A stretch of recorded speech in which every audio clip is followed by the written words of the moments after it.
Hello students, इस video में हम करने वाले हैं प्रश्नावली 6.2। तो चलिए स्टार्ट करते हैं। निम्नलिखित के मान निकालो, यानी जो पहला क्वेश्चन है उसमें 8 फैक्टोरियल और 4 फैक्टोरियल माइनस 3 फैक्टोरियल की हमको यहाँ पे वैल्यू कैलकुलेट करके बतानी है। ठीक है, तो देखिए पहला क्वेश्चन, वैसे तो इनको आप ही कर सकते हो। ठीक है, 8 फैक्टोरियल की वैल्यू निकालनी, यानी 8 गुणा 7 गुणा 6 गुणा 5 गुणा 4 गुणा 3 गुणा 2 गुणा 1, ये वैल्यू हमको यहाँ पे जो है कैलकुलेट करनी है। तो इसको आप लोग ही कैलकुलेट कर सकते हो आराम से, कोई दिक्कत नहीं है। ठीक है, थोड़ा सा आपको हिंट दे देते हैं। देखो 7 8 56 हो गए, इंटू ये हो गए 30, इंटू ये हो जाएंगे 4 × 12 दूना 24। ये जो है हमारे पास यहाँ पे आ चुका है।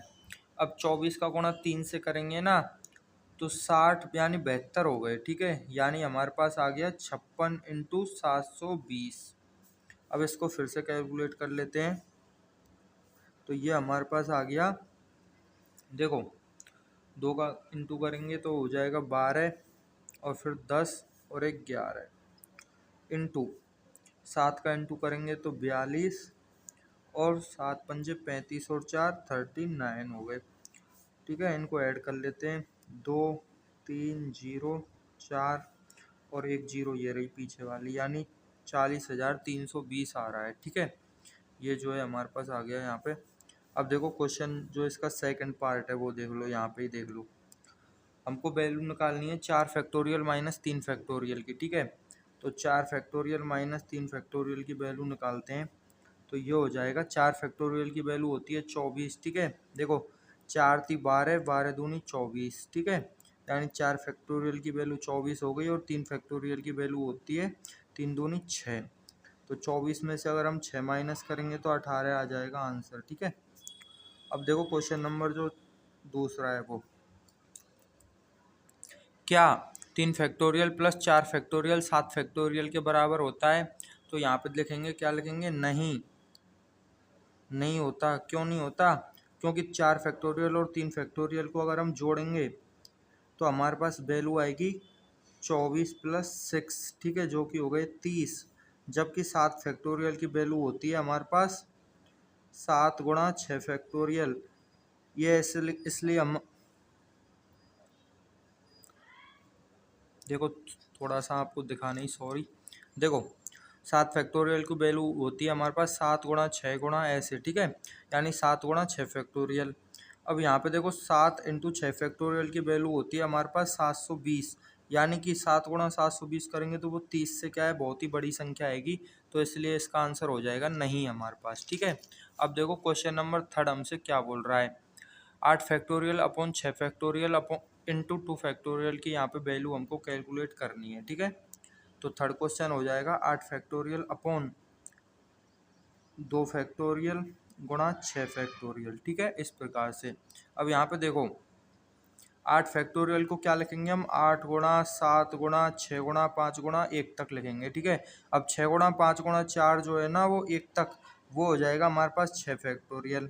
और नीचे है हमारे पास 2 फैक्टोरियल गुणा 6 फैक्टोरियल। इससे ये कट गया, हो गया हमारे पास 8 गुणा 7/2 फैक्टोरियल। 2 फैक्टोरियल की वैल्यू होती है 2, तो 2 फैक्टोरियल से 8 कट जाएगा, 4 आ जाएगा, और 7 गुणा 4 करेंगे तो 28 आ जाएगा। ठीक है, ये हो गया क्वेश्चन नंबर 3। क्वेश्चन नंबर 4 देखो, 1/6 factorial plus 1/7 factorial is equal to X upon 8 factorial. तो 8 एक्स की वैल्यू यहाँ पे हमको जो है फाइंड करनी है। ठीक है, तो देखो क्वेश्चन नंबर जो 4 है वो हमारे पास क्या है, 1/6 factorial plus 1/7 factorial is equal to X upon 8 factorial. तो एक्स की वैल्यू हमको यहाँ पे निकालनी है। तो वही चीज़ करेंगे हम, क्या करेंगे, सबसे पहले लघुत्तम ले लेते हैं। तो पूरे समीकरण का लघुत्तम लेने पर, ठीक है, या फिर आप एक काम करो, पूरे समीकरण में ना 8 का गुणा, 8 फैक्टोरियल का गुणा कर दो, बात एक ही है। ठीक है, तो पूरे समीकरण में 8 फैक्टोरियल का गुणा करने पर, तो देखो 8 फैक्टोरियल का गुणा यहाँ हो गया। ठीक है, तो यह आ गया हमारे पास यहाँ पे 1/6 factorial plus 1/7 factorial is equal to 8 factorial into X upon 8 factorial, दोनों पक्षों में 8 फैक्टोरियल का गुणा कर दिया हमने, ठीक है। ये तो आपस में कट गए, इधर क्या आ जाएगा, देखो इधर आ जाएगा हमारे पास 8 factorial upon 6 factorial plus 8 factorial upon 7 factorial is equal to X. इस प्रकार से आ गया। अब 6 फैक्टोरियल से 8 फैक्टोरियल को काटेंगे ना तो 8 गुणा 7 बच जाएगा, और जो 6 फैक्टोरियल था ना वो 6 फैक्टोरियल से कट जाएगा, ठीक है। और 8 फैक्टोरियल को अगर 7 फैक्टोरियल से काटेंगे ना तो 8 बच जाएगा, गुणा 7 फैक्टोरियल था वो 7 फैक्टोरियल से कट गया, ठीक है। तो इस प्रकार ये वैल्यू आ गई हमारे पास x की। तो x इज इक्वल टू आ गया 8 गुणा 7 प्लस 8। तो इसमें से 8 कॉमन ले लो और 8 बट 64 हो गया, यानी ये 64 हो गया, ठीक है। x की वैल्यू 64 आ गई। अब ये देखो ऐसे 6 फैक्टोरियल से 8 फैक्टोरियल को काटते कैसे हैं। जैसे ऊपर 8 फैक्टोरियल है और नीचे 6 फैक्टोरियल है, तो 8 फैक्टोरियल को लिखेंगे कैसे हम, 8 गुणा 7 गुणा 6 गुणा 5 गुणा 4 गुणा ऐसे 1 तक लिखेंगे। तो वो 6 से लेकर के 1 तक का जो गुणा होता है ना उसको 6 फैक्टोरियल ही लिखते हैं, और नीचे पहले से ही 6 फैक्टोरियल है तो कट गए, तो 8 और 7 बच गए। इस प्रकार से ऐसे ही यहाँ पे करेंगे तो 8 बच जाएगा, ठीक है।